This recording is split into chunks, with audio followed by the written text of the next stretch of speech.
And by the way, what were some of your New Year's resolution now? Have you achieved them? Yeah, some zingine nimesha accomplish na nashukuru Mungu for that. Wow. Nilikuwa nataka kuwa na mtu, nilikuwa nataka kupata dem naweza oa. Nilikuwa na feel nimetoka kudate hapa na kule, you know. Ati unakuja una date mwaka mmoja, una date miaka 2. Then pia nilikuwa na sasa kama mbaya.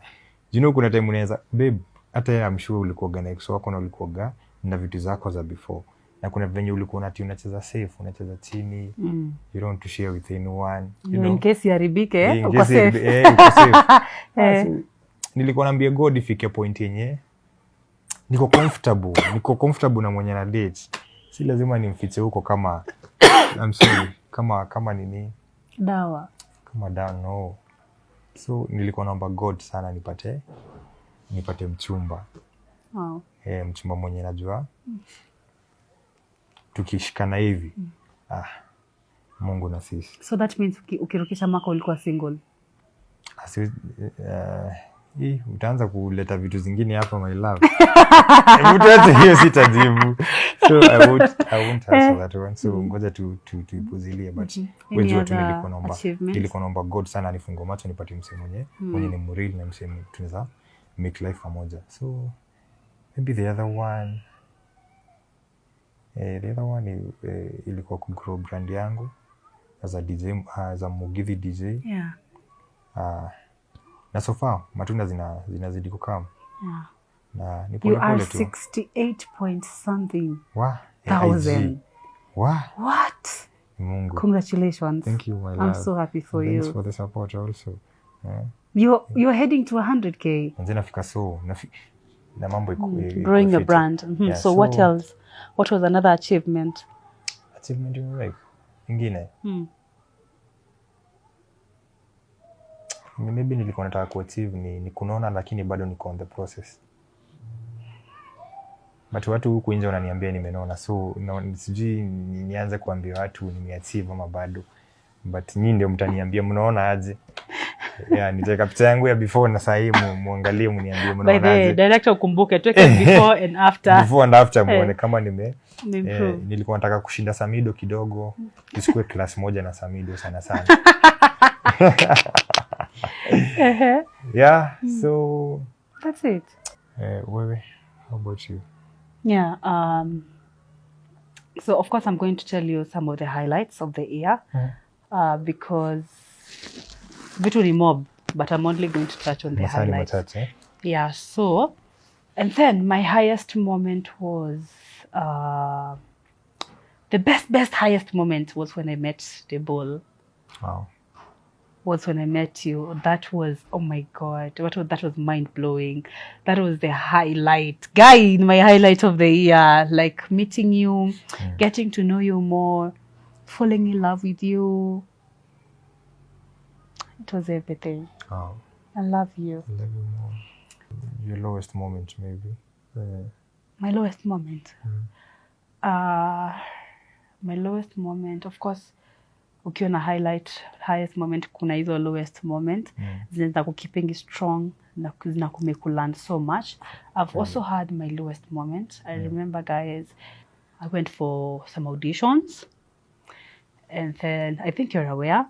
Yeah, I went for some auditions. Yeah, I know people are asking auditions. We go for auditions. Where opportunity hazikupatangi kwa nyumba.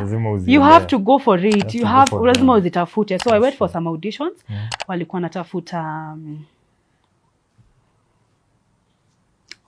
walikuwa natafuta msichana, actually mmoja. Walikuwa natafuta msichana for a very big brand. Walikuwa natafuta dem for a very, very big brand. Can I mention? No. Yeah, a brand that I'm not going to mention. But ni brand kubwa sana. Sana. So I went for those auditions and I remember I was among the 3. Unasikia number 1, 2, 3. I was among 3. Na walikuwa nataka mtu mmoja. So ushaenda audition na feel, by the way, ni yangu. Imeenda. Ushaenda audition na feel, this is mine. This is mine. And let me tell you guys, I was 100% sure it was mine. And I remember I shared with my pastor. We prayed about it. And I told my babe, we prayed about it. We were supposed to travel to South Africa to shoot there. Ilikuwa na shoot South Africa. So I shared with my pastor, I shared with my babe. But then sikushare na mtu mwingine and of course my folks. And then later mwenye alikuwa anasimamia hiyo kitu yote akanitext akaniambia, hi Dorea, the client has really liked you. I think I still have that message to date. The client has really liked, ilikuonyeshanga? No, but message. Aliniambia, hi Dorea, the client has really liked you, but kumrembo sana. Yeah, yeke hivyo. What? Akasema, the client has really liked you, but you're too hippie. I know. I'm too hippie. Wanataka mtu mrefu mu. And you're short. And you're short the same. And I was like, wait, am I short? Of course. I'm not short. Kuna watu warefu, babe. Kuna watu warefu. Kinyi sijali. But then nikaambiwa I'm too hippie. Na nilikuwa naomba Mungu anipe hizo hips. That was disheartening. Like, no. I felt so bad and I was like, what do you mean? Yani nakosa opportunity ya kwenda South Africa sababu niko na hips. Nilikuwa asia kuzikata. You know. Anyway guys, I felt so bad. Jokes aside, I felt so bad. It was so disheartening. It was so discouraging. Tulirauki hapo asubuhi. I took her. I know. Tuliamka mapema. Sitaisahau. Nilisikia vibaya sana. But you know what guys? I'm not giving up.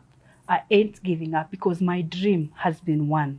That was my lowest. I felt, hadi nikafeel sitaki kwenda hizo auditions tena. Nikafeel watu ni unfair. Nikafeel sijui aje. Walinivunja moyo lakini tunaanguka, tunasimama, tuna dust off, tunasonga. Yes. Unasonga ukisonganga. Yeah. So my lowest moment, I guess, sijakuwa na mob, sijakuwa na mingi. Sijakuwa na mob, but yenye mi hukumbuka sana, hata kama maybe inaweza kosa ku make sense kwa mtu yoyote mwingine. Is the time that yenye nilibiwa laptop. Wow. Manze nilibiwa MacBook. Iko na data yangu hapo, iko na nini, nikaibiwa machine fulani kadhaa. Nirudi nyuma, wacha tu. Nenda studio, sina music, sina hata data hata moja ya kucheza. Lazima na kesho the following day kwa job. The following day kesho niko job. Na ameibiwa, wacha kusema laptop, MacBook. Nilibiwa MacBook. MacBook, not only MacBook and some other things very expensive. Za DJ, watu wanajua machine za DJ wanajua zinakoga. Wanajua approximation ya hizo vitu. So, hata sitaki kukumbuka manze. Laptop yangu iliendanga tu hivyo.